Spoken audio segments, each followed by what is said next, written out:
오늘은 사도행전 강의 16번째 시간으로 스데반의 세 번째 설교 제목으로 말씀 전할 때에 크신 은혜가 있기를 주의 이름으로 간절히 축원합니다.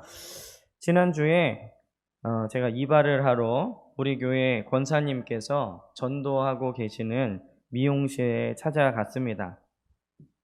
근데 이 미용실 원장님은 제가 이제 목사인 것을 알고 지금 일어나는 이런 일들이 성경에 나와 있나요? 라고 물어봤습니다. 코로나19 또 점점 뜨거워지는 기후와 환경 등에 대해서 이런 일들이 성경에 기록되어 있느냐는 질문이었습니다. 그래서 저는 베드로후서와 요한계시록의 말씀을 인용해서 점점 더 심판의 시간이 가까워지고 있다라는 의미로 성경 말씀을 전했습니다. 그런데 그때 원장님이 그러면 그때가 언제입니까? 라고 물어보시길래 그때는 우리가 알 수 없다라고 말씀을 드렸습니다. 이 때와 장소를 특정하는 것은 이단들이 흔히 쓰는 방법이고 때와 장소를 특정을 하면 두 가지 큰 문제가 발생하는데 첫째는 염세주의로 빠질 가능성이 있습니다 라고 설명을 했습니다. 언제 주님이 오신다는 것을 알게 되면 대부분의 사람들은 현재의 삶을 포기하거나 정리하려고 할 것입니다. 그래서 이 건강한 기독교는 오늘을 열심히 사는 것이기 때문에 하나님께서 그 때를 말씀해 주시지 않았습니다 라고 설명했습니다. 그리고 두 번째 문제는 십자가상의 강도와 같이 극적 구원을 노리는 사람들이 많아질 것입니다. 그래서 충분히 자기 마음대로 죄짓고 살다가 정한 시간에 회개하고 주님을 영접하기로 마음먹고 마치 십자가상의 강도처럼 극적으로 구원을 받으려는 그러한 어떠한 잔머리를 쓰는 사람도 있기 때문에 하나님이 때를 알려주시지 않았습니다 라고 이렇게 설명을 드렸습니다. 그러므로 시한부 종말론은 어떤 의미로든지 건강하지 않은 그리스도인을 만들 수밖에 없습니다. 그래서 성경에 이러한 징조는 기록되어 있어도 때는 기록되어 있지 않습니다 라고 이렇게 머리 이발을 하면서 설명을 드렸습니다. 그리고 미용실을 나오면서요 저에게 들었던 생각이 뭐냐면 예수를 믿지 않는 사람들도 지금 시대가 이상하고 위험하구나 라는 것을 본능적으로 알고 있다는 것을 깨닫게 되었습니다. 그러나 그들이 느끼는 것은 위기와 위험일 뿐 정작 하나님께서 행하실 영원한 심판에 대해서는 전혀 알지 못하고 있다는 것이죠. 그러기에 우리는 우선 말씀과 기도로 먼저 깨어서 시대를 분별해야 될 줄 믿습니다. 그리고 위기는 느끼고 있지만 어찌할 바를 모르는 저 사람들에게 복음을 전해야 됩니다. 오늘 본문은 스데반에 계속되는 설교이죠. 원래는 스데반이 산헤드린 법정에서 한 번에 했던 설교인데 그 분량 때문에 우리가 3주를 나눠서 보고 있습니다. 이 스데반은 구약의 어떤 인물보다 모세를 특별히 강조하고 있는데요. 스데반은 역사적인 사실을 먼저 진술한 후에 모세에게 말씀하셨던 하나님의 말씀의 의의와 중요성을 말하고 있습니다. 지난주에 들었던 모세에 대한 말씀이 이 역사적인 서술에 대한 말씀이었다면 오늘 말씀은 그 의의와 중요성에 대한 스데반의 설교라는 것을 알 수 있습니다. 우리는 오늘 말씀을 통해서 마지막 때를 지내고 있는 우리의 믿음을 점검하고 위기를 느끼고 있는 세상에 복음을 들고 나아가 승리하는 저와 여러분들 되시기를 주의 이름으로 간절히 축원합니다. 그렇다면 오늘 말씀을 통해 우리가 받을 은혜는 무엇이냐? 첫째는 교회의 특별함입니다. 오늘 38절에 보면 이렇게 기록을 하고 있죠. 신의 산에서 말하던 그 천사와 우리 조상들과 함께 광야 교회에 있었고 또 살아있는 말씀을 받아 우리에게 주던 자가 이 사람이라. 모세에 대한 설명인데요. 이 스데반은 산헤드린 공회원들에게 모세에 대해 설명하면서 그가 천사와 이스라엘과 함께 광야 교회에 있었다라고 이렇게 설명을 하고 있습니다. 그런데 이 스데반은 이스라엘 민족 혹은 유대 민족이라고 하지 않고 광야교회라는 표현을 썼을까요? 앞서 사도행전 강의 시간에도 사도행전 2장에 보면 교회는 오순절 성령 강림으로 탄생했다라고 분명히 말씀을 전해드렸는데, 어떻게 구약 광야 시대에 교회가 있었을까 이렇게 생각할 수도 있습니다. 그렇습니다. 주님의 교회는 오순절 성령 강림을 통해 세워졌지만 구약이라고 해서 교회라는 개념이 전혀 없었던 것은 아니죠. 그러니까 오순절 성령 강림을 통해서 세워진 것은 예수님의 몸된 교회, 주님의 교회이고, 이 구약의 개념은 바로 이 모인 사람들, 특별한 모임, 특별한 회중을 의미하는 단어입니다. 이게 바로 교회라는 단어의 개념이죠. 따로 특별하게 모인 사람들이라는 이야기입니다. 이런 의미로 구약의 백성도 교회의 구성원이 될 수 있죠. 왜냐하면 그들은 하나님의 백성이고 하나님의 교회에 하나님의 백성들로 특별하게 이루어진 회중들이었기 때문에 그렇습니다. 유대인들은 이처럼 하나님과의 특별한 관계를 맺고 있다는 이유에서 다른 나라들과 구별되는 교회로서의 회중이었습니다. 그렇다면 유대인들은 하나님과 어떻게 이런 특별한 관계를 맺게 되었는가? 그 이유는 오직 하나, 하나님이 그들에게 말씀하셨기 때문입니다. 하나님께서 그들에게 말씀하셨고 진리를 주셨습니다. 이것이 유대인들이 특별한 백성이 된 이유이자 비결입니다. 그러므로 참된 교회는 반드시 하나님의 말씀이 있어야 됩니다. 하나님의 말씀을 떠난 교회는 교회가 아니라 여러 모임 중에 하나고, 그 사람들은 그저 여러 사람 중에 한 명일 뿐이죠. 그럼 오늘 말씀을 보면서 하나님은 교회가 특별하게 되기 위해서 어떤 말씀을 주셨느냐? 첫째는 예수 그리스도만이 유일한 구주시다라는 말씀입니다. 오늘 37절에 보면요, 이렇게 기록하고 있죠. 이스라엘 자손에 대하여 하나님이 너희 형제 가운데서 나 같은 선지자를 세우리라 하던 자가 곧 이 모세라. 이 스데반은 이 말씀을 통해서 모세가 말했던 나 같은 선지자가 예수님이다라고 말하려고 했던 것입니다. 모세뿐만 아니라요, 구약의 모든 선지자들이 이 예수님에 대해서 예언하고 있습니다. 오늘 스데반이 인용한 신명기 18장 15절을 보면 이렇게 기록이 되어 있는데, 내 하나님 여호와께서 너희 가운데 내 형제 중에서 너를 위하여 나 같은 선지자 하나를 일으키시리니 너희는 그의 말을 들을지니라. 모세는 분명 나와 같은 선지자를 세웠을 때 너희가 그 말을 들어야 된다라고 분명하게 얘기를 했습니다. 그러나 그들은 예수님의 말씀을 듣지 않았죠. 그리고 그 예수님이 택한 사도들의 말도 듣지 않았습니다. 왜 그렇습니까? 그들이 모세가 미리 예언한 나와 같은 선지자의 얘기를 왜 듣지 않았느냐? 그 이유가 39절에 있는데요. 39절에 보면 우리 조상들이 모세에게 복종하지 아니하고자 하여 거절하며 그 마음이 도리어 애굽으로 향하여, 그들이 모세의 얘기도 듣지 않고 예수님의 얘기도 듣지 않았던 이유는 바로 마음이 애굽으로 향해 있었기 때문입니다. 하나님은 오늘 우리에게도 주님의 몸된 교회의 교인으로 부르신 줄 믿습니다. 즉 교회로 부르셨다는 거예요. 특별한 부르심, 특별히 따로 떼어서 모인 회중, 이게 교인인데, 교회의 특별함은 오직 하나님의 말씀에 있다라고 말씀드렸죠. 유대인들이 특별하게 된 이유는 그들이 잘나서가 아니라 하나님이 그들에게 말씀하셨기 때문에 특별하게 된 것처럼, 우리가 부름받은 교회로 특별하기 위해서는 하나님의 말씀을 들어야 합니다.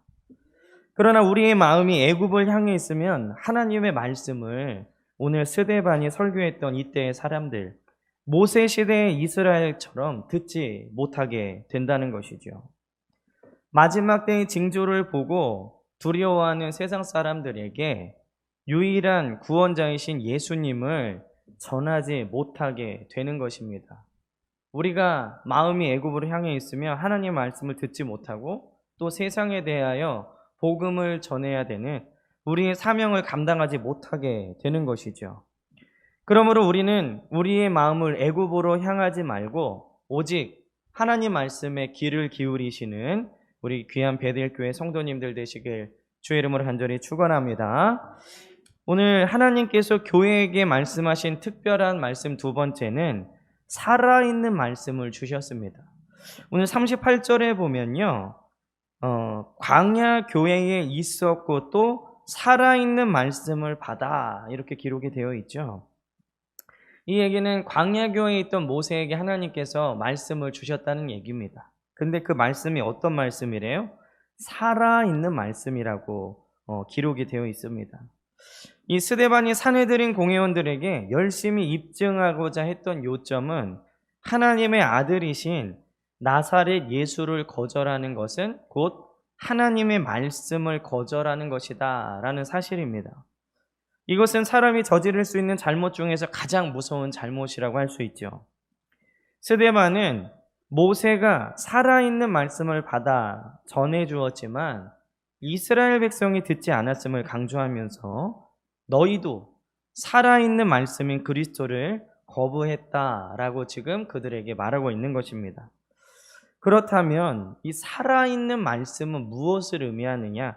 히브리서 4장 12절 13절에 보면요, 하나님의 말씀은 살아있고 활력이 있어 좌우의 날선 어떤 검보다도 예리하여 혼과 영과 및 관절과 골수를 찔러 쪼개기까지 하며 또 마음의 생각과 뜻을 판단하나니 지으신 것이 하나도 그 앞에 나타나지 않음이 없고 우리의 결산을 받으실 이의 눈앞에 만물이 벌거벗은 것 같이 드러나느니라. 이게 바로 살아있는 말씀의 정의라고 할 수 있는데, 하나님의 말씀은 혼과 영과 및 관절과 골수를 찔러 쪼개고 마음의 생각과 뜻을 판단한다는 겁니다. 즉 살아있는 말씀은 찔림을 주어서 영혼을 깨우고요, 마음의 생각과 뜻이 바른지 그른지를 판단하게 한다는 것이죠. 그리고 하나님 앞에 모든 것이 벌거벗은 것처럼 드러나게 한다는 것입니다. 우리가 교회로, 성도로 특별하게 되기 위해선 바로 이런 말씀의 체험이 있어야 된다는 것이죠. 말씀의 찔림을 받아 영혼이 깨어나야 되고, 내가 생각하는 그 마음의 생각과 뜻이 바른지 말씀으로 판단받아야 되고, 그리고 나의 모든 죄가 벌거벗은 것처럼 하나님 앞에 드러나서 하나님 앞에 철저하게 회개하고 내가 정말로 절망적인 존재라는 것을 깨닫고 하나님 앞에 회개하는 과정이 있어야 된다는 것이죠. 하나님은 지금도 교회인 우리에게 이런 살아있는 말씀을 주시는 줄 믿습니다. 심령의 찔림을 주시고 생각과 마음에 올바른 판단을 하도록 깨우쳐 주시고 우리의 죄가 밝히 드러나도록 하신다는 것이죠. 그러나 교회로 부름받지 못한 사람들은 이 말씀을 거부합니다. 비록 교회에 교족부의 이름이 있을지라도 하나님의 말씀을 거부하는 사람은 교회가 아니라는 것이죠. 다시 한번 말씀드리지만 그들의 마음이 애굽을 향해 있었기 때문에 이 말씀을 거부한 것입니다. 하나님은 오늘도 사랑하는 베델교회 성도님들에게 살아있는 말씀을 주시는 줄 믿습니다. 그것은 설교자의 역량과 상관이 없고 또 듣는 이의 어떠함과 상관이 없습니다. 물론 더 좋은 언어로, 더 좋은 음성으로 더 세련되게 잘 전할 수는 있지만 그 말씀의 어떠함은 상관이 없다는 거죠. 왜냐? 하나님께서 말씀하셨다. 이것이 가장 중요한 사실입니다. 하나님이 말씀하셨기 때문에 이스라엘이 특별해진 것이고 하나님이 말씀하셨기 때문에 교회가 특별해지는 것이죠. 저와 우리 사랑하는 베델교회 성도님들에게 하나님이 말씀하실 때 이 모세의 광야 이스라엘처럼 혹은 스데반 때의 산헤드린처럼 거부하는 자들이 아니라 하나님의 말씀을 믿고 순종할 수 있는 저와 여러분들 되시기를 주의 이름으로 간절히 축원합니다. 또 하나님께서는 특별한 교회에 어떤 말씀을 주셨느냐? 세 번째로는 택함 받은 자들에게만 말씀을 주셨다는 겁니다. 오늘 37절 이 앞에를 보면요, 이스라엘 자손에 대하여 라고 이렇게 기록이 되어 있죠. 너무나 작은 볼품없는 이스라엘이 이렇게 중요한, 오늘날 전 세계적으로 이 영향력이 있는, 뭐 경제적으로 군사적으로를 떠나서 이 종교적으로도 큰 영향을 미치는 나라가 이스라엘이죠. 이렇게 중요한 나라가 된 이유가 무엇입니까? 그것은 그들의 지혜와 능력에 있지 않았습니다. 그들이 다른 민족보다 특별히 잘난 것도 아닙니다. 그것은 바로 하나님이 그들에게만 말씀하셨기 때문에 그들이 특별한 민족이 된 것이죠. 사실 이스라엘보다 더 뛰어난 민족들도 받지 못한 말씀을 그들은 받았다는 것입니다.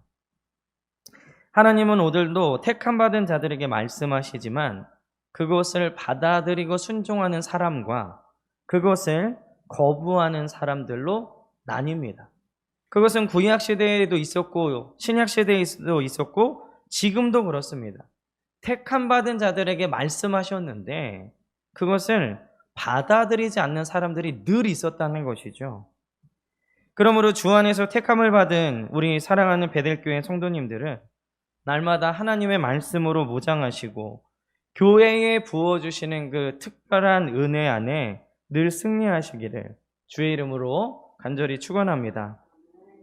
두 번째로는 크고 두려운 일입니다.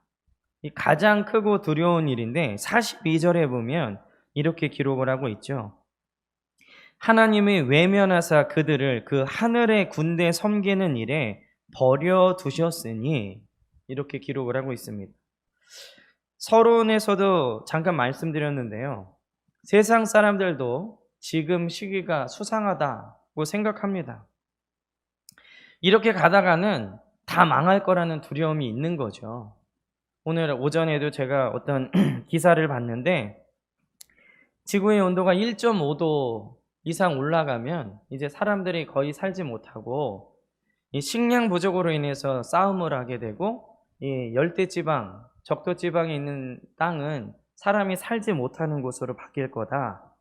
근데 그게 2050년이라고 생각을 했는데 이제 이 1.5도 한계 노선이 2030년이면 될 거다라고 어떤 그 과학자들이 발표한 기사가 있더라고요. 이제 9년밖에 남지 않았다. 기사 제목이 그렇습니다. 세상 사람들은 사업에 대한 걱정, 먹고 살 걱정, 그리고 육체적 죽음에 대한 걱정, 크게는 기후변화에 대한 걱정들로 두려움을 느끼고 있습니다. 그러나 더 중요한 것은 모르고 있죠. 그것은 바로 오늘 42절에 있는 것처럼 하나님으로부터의 외면입니다. 우리가 가장 크게 두려워해야 될 것은 바이러스가 아닙니다. 무섭게 올라가고 있는 지구의 온도가 아니죠. 물론 바이러스를 예방하기 위해 방역에 최대한 협조하고 지구 온난화를 막기 위해 여러 노력들을 같이 해야 되겠지만 이건 근본적인 문제가 아닙니다. 우리가 가장 두려워해야 할 일은 하나님으로부터 외면받는 것입니다. 어떤 사람들은요, 지금 예수 믿고 사는 것이 너무 힘들어서 스트레스를 받는다, 그렇게 말하는 사람들도 있다고 합니다.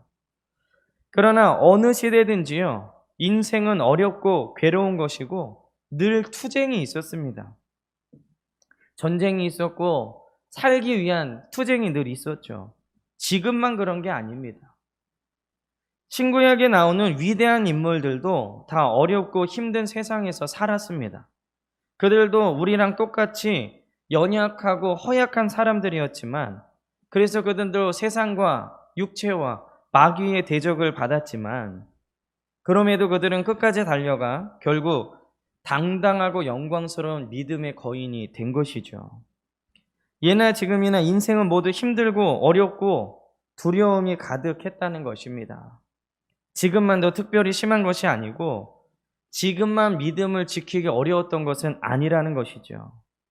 어느 시대나 똑같이 힘들고 고난이 있지만 믿음을 끝까지 지키고 승리하는 사람들이 있는 반면 하나님이 외면하사 그 하늘의 군대 섬기는 일에 버려두신 사람들이 있습니다. 하나님의 군대를 섬기라고 택감받은 이스라엘이 하나님께 외면당했다는 거죠. 버림당했다는 것입니다. 그들은 택함을 받았음에도 불구하고 왜 하나님께 외면을 당했습니까? 오늘날 교회를 그렇게 오래 다니고 큰 직분을 받았음에도 불구하고 왜 세상에 빠져 교회를 떠나는 사람들이 그렇게 많은 것입니까? 하나님께 외면당한 이유 첫 번째는 그들의 마음이 우상으로 가득했기 때문입니다. 오늘 40절에 보면 이렇게 나와 있죠. 아론더러 이르되 우리를 인도할 신들을 우리를 위하여 만들라. 애굽 땅에서 우리를 인도하던 이 모세는 어떻게 되었는지 알지 못하노라.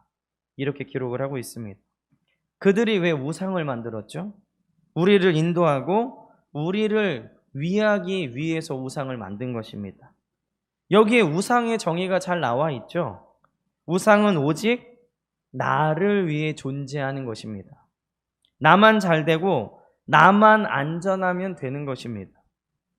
지금 모든 두려움에서 나만 건져주면 되는 거예요. 현대인들은 나를 인도하고 나를 위하는 것을 돈으로 우상을 삼고 있습니다.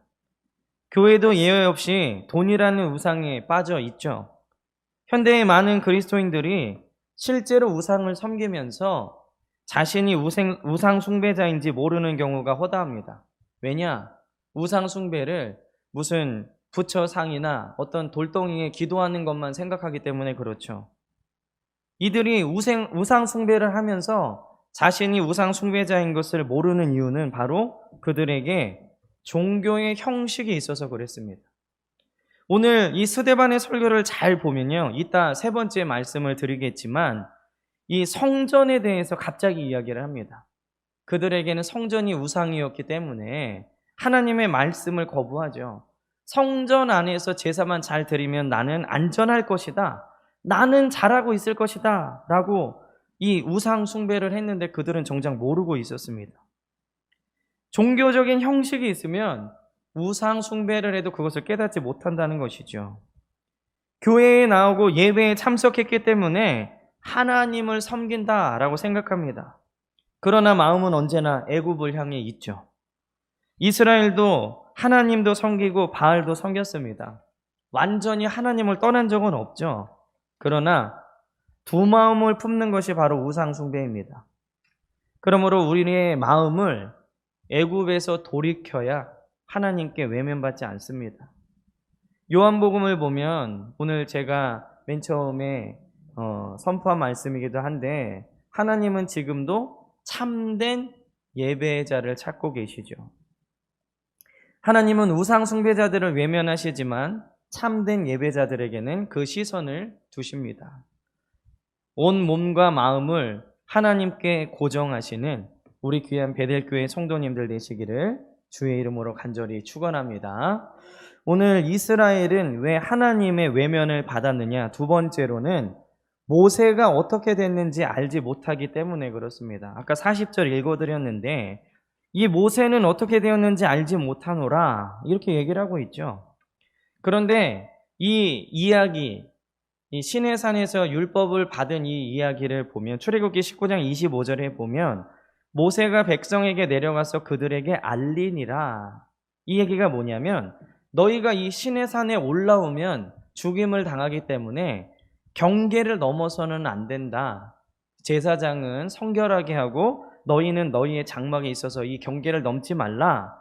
그리고 나는 시내산에 올라가서 율법을 받겠다라고 알려주고 올라갔습니다. 즉 이스라엘은 시내산의 모세가 하나님의 말씀을 받으러 간 줄 알고 있었어요. 그런데 그들은 왜 모세가 어떻게 되었는지 알지 못한다라고 했습니까? 왜냐하면 그들은 너무 오래 기다렸기 때문에 그렇습니다.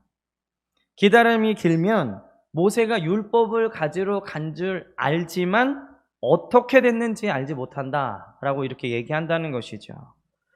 주님께서 우리에게 끝까지 인내하는 자들은 구원을 받는다라고 말씀하셨습니다. 사도들의 서신을 보더라도요, 인내는 신앙의 덕목임을 계속해서 말씀하고 있습니다. 우리는 참으로 참지 못하는 시대를 살고 있죠.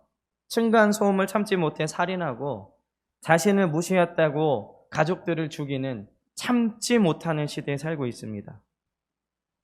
코로나로 인해 너무 많이 참았다. 국민의 분노가 극에 달했다. 그게 기자들의 상상인지 실제인지는 잘 모르겠지만 어쨌든 참지 못하는 시대에 살고 있죠. 교회로 부름받은 성도들은 이렇게 참지 못하는 세대에 인내의 모습을 보여야 될 줄 믿습니다. 특별함이 교회 안에 있다는 것을 우리는 인내로 보여야 합니다. 세상이 참지 못하고 폭발할 때 우리는 참고 인내해야 된다는 것이죠. 끝까지 견디는 자에게 하나님의 영광이 기다리고 있습니다. 우리 사랑하는 성도님들이 지금 고난 중에 계시다면 끝까지 참고 인내해야 됩니다. 기도의 응답을 기다리고 계시다면 끝까지 참고 인내해야 됩니다. 나를 넘어뜨리려고 하는 시험이 찾아온다면 참고 인내해야 합니다. 그런 자들에게 하나님께서 하나님의 영광을 부어주시는 줄 믿습니다. 오늘 이스라엘이 외면받은 세 번째 이유는 송아지를 만들었기 때문에 그렇습니다. 오늘 41절에 보면 그때에 그들이 송아지를 만들어 그 우상 앞에 제사하며 자기 손으로 만든 것을 기뻐하더니, 이 스데반은 송아지를 만든 것, 그리고 그 만든 것을 그들이 기뻐했다라고 기록하고 있죠. 이것은 바로 자기들의 업적을 의지하는 것을 말하는 것입니다. 이스라엘이 하나님이 아닌 자신들의 업적과 손기술을 기뻐하고 의지할 때 그들은 하나님으로부터 외면을 받았습니다. 교회가 하나님의 말씀이 아닌 세상의 이론과 학문을 기뻐하고 자랑할 때 하나님으로부터 외면을 받습니다. 교회 안에 어느 때부터인지요, 하나님의 말씀보다 누구 박사의 말을 더 신뢰하게 되었습니다. 목회자들도 성경 말씀보다 박사학위에 더 치중하는 모습을 자주 봅니다. 교회인 성도의 변화보다 교회 건물에 더 치중하는 모습들을 보게 되죠.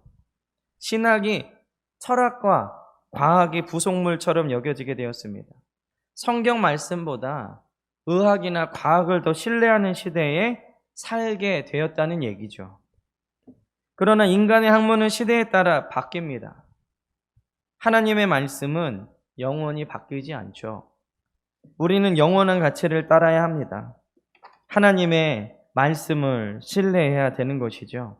사람이 만든 송아지는 하나님께 외면을 받습니다. 오늘 하나님의 시선이 우리 사랑하는 베델교회 성도님들에게 고정되어 외면받지 않고 끝까지 인내하는 믿음으로 하나님을 섬기는 우리 귀한 성도님들 되시기를 주의 이름으로 간절히 축원합니다. 마지막으로는 하나님이 진정으로 원하시는 것입니다. 오늘 46절에서 53절에 보면은 스데반이 이제 순교 당하기 전에 마지막 이야기를 기록을 하고 있는데, 스데반은 모세에 대한 이야기를 마친 후에 다윗과 솔로몬 이야기를 잠깐 하는데, 그것은 다윗이 또 어떤 사람이었나, 예수님을 예표한다 이런 얘기가 아니라 다윗과 솔로몬을 통해서 지은 성전 이야기를 끝으로 그의 설교를 마치고 있습니다. 스데반은 왜 그 마지막 증언, 그 중요한 마지막 증언을 성전 이야기로 끝맺고 있을까요? 그것은 아까 말씀드린 대로 그들이 성전을 우상처럼 섬겼기 때문에 그렇습니다. 이 성전이 우상이 됐다라는 얘기는 뭐냐면, 이 이스라엘 자손은 예배의 외형은 지키고 있지만 정말로 하나님을 예배한 것은 아니라는 얘기죠. 이 성전을 우상처럼 섬겼다는 얘기는 즉 그들의 신앙이 위선적이었다는 얘기입니다. 이런 위선적인 신앙은 실제와 다른 모습을 자기의 모습인 척하고, 그러니까 내가 거룩한 척하는데 그게 진짜 내 모습이 아닌 거예요. 그리고 외형에만 신경을 쓰죠. 건물이 어떻고 어떤 옷을 입어야 되고 어떤 말투를 써야 되고 여기에 신경을 씁니다. 그리고 이런 위선적인 신앙은 정직하지 못하고요, 더 심하게 말하면 마음으로는 사실상 믿지 않는 일을 하면서 일종의 이중적인 행동을 한다는 것입니다. 최근에 뉴스를 보면요, 정말로 손가락질 받을 만한 일들한 목회자 이야기들이 많이 보도되고 있죠. 거기 댓글들을 보면 그 목사들은 실제적으로 하나님이 없다는 것을 알고 저렇게 장사한다라는 댓글이 많이 있습니다. 그 얘기가 뭐예요? 마음으로는 믿지 않으면서 목사인 척 한다는 얘기잖아요. 이게 바로 위선적인 신앙입니다. 마음으로는 동의하지 않으면서, 마음으로는 믿지 않으면서 그런 척 하는 게 바로 위선이에요. 그게 이 스데반이 지적했던 사내들인 공회원과 유대인들의 이 위선적인 신앙을 말하고 있는 것이죠. 예수님도 이것을 굉장히 많이 지적을 하셨습니다. 이런 사내들인 공회원들이 정말로 예배한 것은 하나님이 아니라 성전이었습니다. 성전은 지도자들의 전부였죠. 예루살렘을 중심으로 해서 경제, 정치, 이 모든 것들이 돌아갔기 때문에 사실 성전을 통해 생계가 이어진다고 해도 틀린 말이 아닌 것입니다. 위선적인 신앙의 특징은 항상 건물이 예배를 통제한다는 것이죠. 그런 자들은 하나님이 성전 안에만 계시다고 느낍니다. 그러나 스데반은 이런 그들의 성전 숭배에 대해서 잘못을 얘기하고 있는 것이죠. 사실 예수님도 성전을 헐라라는 이 말씀 때문에 고소를 당하셨습니다. 하나님은 어디에도 가둘 수 있는 분이 절대로 아닙니다. 하나님은 어디에나 계시고 또 하나님은 한 곳에 계시지 않습니다. 오늘 48절은 스데반은 하나님은 그런 분이다, 성전 안에만 계신 분이 아니다 라고 분명하게 말하고 있는 것이죠. 그러므로 우리는 이런 신앙적인 위선이 아니라 경건한 신앙을 가져야 될 줄 믿습니다. 그것이 바로 하나님께서 지금 우리에게 진정으로 원하시는 것이에요. 코로나 시대를 살고 있는 우리는 이 위선적인 신앙을 경계해야 됩니다. 형식적이고 마음이 없는 신앙을 경계해야 됩니다. 그것이 진정 하나님이 원하시는 성도의 모습, 특별하게 부름받은 교회의 모습이죠. 그런 교회에는 생명이 있는 살아있는 말씀이 선포되고 하나님을 마음과 뜻과 힘을 다해 진정으로 섬기는 그런 성도들이 모인 바로 그런 교회인 것이죠. 우리는 오늘 이 말씀 후반부에 있는 51절에 마음과 귀에 할례를 받지 못한 사람들처럼 성령을 거스르는 사람들이 아니라 성령께서 밝히 말씀하시는 바에 귀를 기울이는 성도들이 되어야 될 줄 믿습니다. 우리 사랑하는 베델교회 성도님들은 참되신 하나님의 말씀을 바로 알아서 하나님이 이 시대에 진정 원하시는 것이 무엇인지 잘 알아서 참된 그리스도인으로서 승리하는 저와 여러분들 되시기를 주의 이름으로 간절히 축원합니다. 기도하겠습니다.